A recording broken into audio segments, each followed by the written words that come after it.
Welcome to Barnstable Today. I'm Nick Cortez. Just a reminder that full-length meetings, special events, and every episode of every program we air here on Channel 18 can be viewed online. You can find it all in the town's video archives at town.barnstable.ma.us. The picture of how excess nitrogen from septic systems and stormwater runoff is impacting our town's coastal waters got a little clearer this week. According to a new State Department of Environmental Protection water quality report, the amount of nitrogen flowing into some portions of the Lewis Bay system needs to be reduced significantly. Rick Dunn and Michael Ackerman from the DEP's Watershed Management Division presented their findings Wednesday at Town Hall. Here, they reveal the total maximum daily load for Lewis Bay, or just how much nitrogen the water can safely handle on a daily basis. And they reveal how they came up with their figures. They'll also explain how much of the nitrogen load that we must reduce to meet federal clean water standards. What you see on the left-hand side is the percent total watershed load. That is the contributing amount of nitrogen to each one of those inner embayment systems today. Okay? The next one is the target. So what we're saying is in order to meet the concentration goals in each one of those small embayment systems as well as the overall bay, okay, we set a target concentration of 0.38 at one location, which we think will achieve all those goals, all right?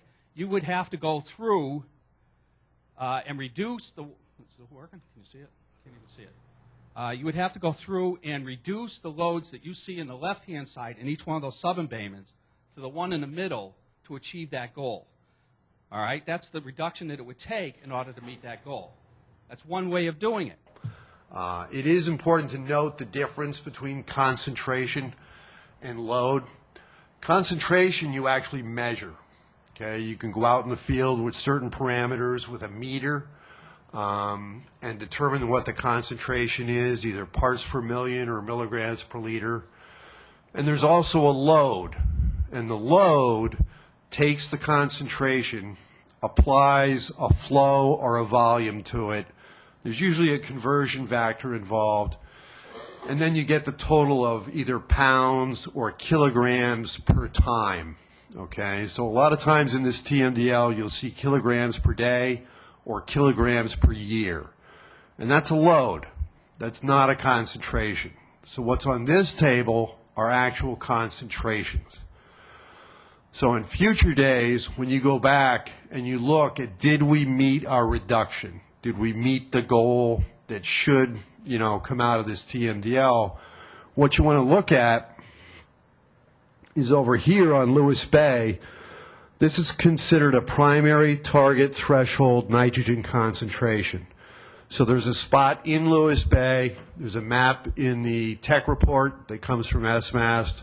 That same map will be in the final TMDL, and it'll show where that station is.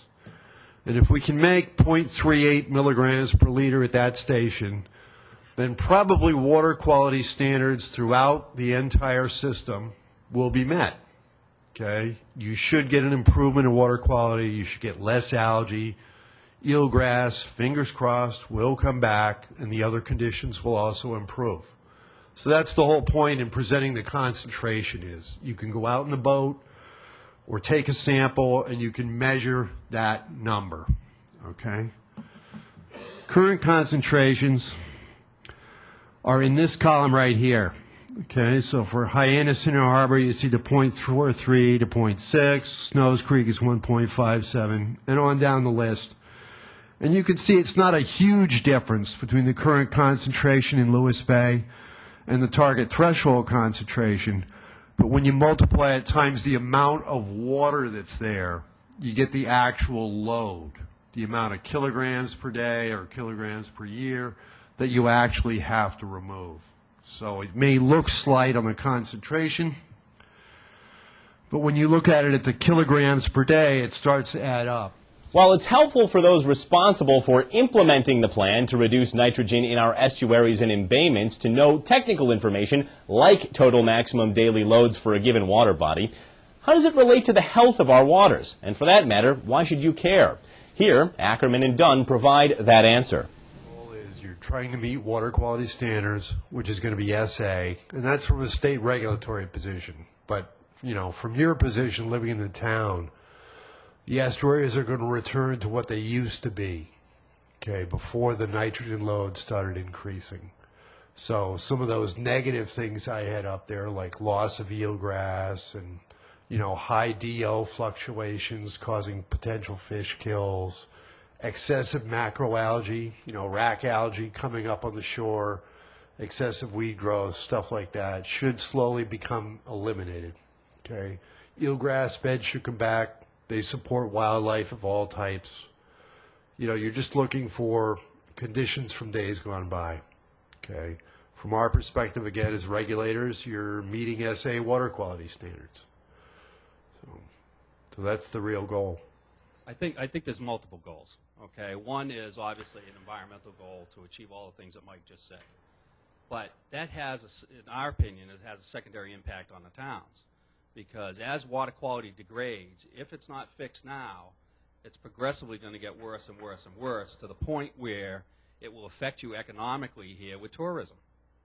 And I think in the long run that if you have cleaner water quality and you don't have algal blooms and you don't have these problems, it's going to have a positive impact on your long-term viability and economically within the towns, particularly due to the high tourism that you get down in this area.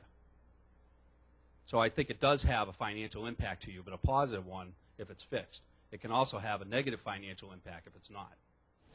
Later, an audience member asked how this new information might affect the development of the town's comprehensive wastewater management plan.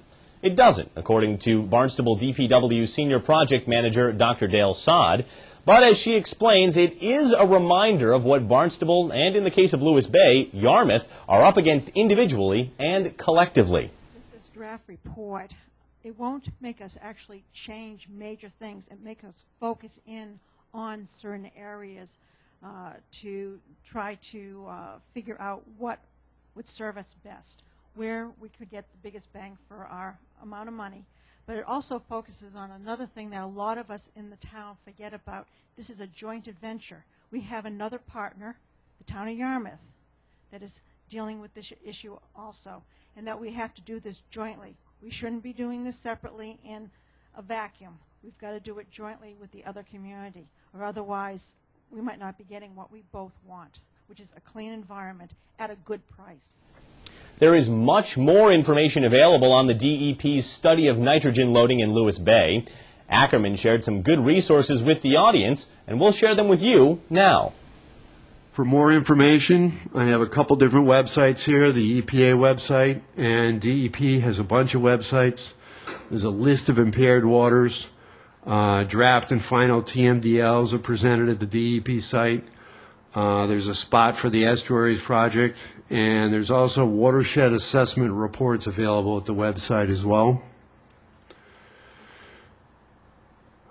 More information at another DEP website.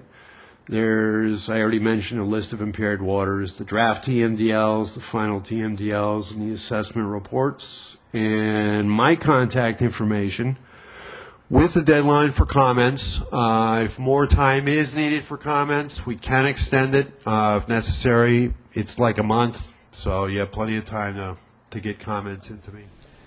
Just one meeting left on this week's agenda. The Town Council convenes tonight at 7 o'clock in the Town Hall hearing room. Well, that's all for now. I'm Nick Cortez, and we'll see you next time on Barnstable Today.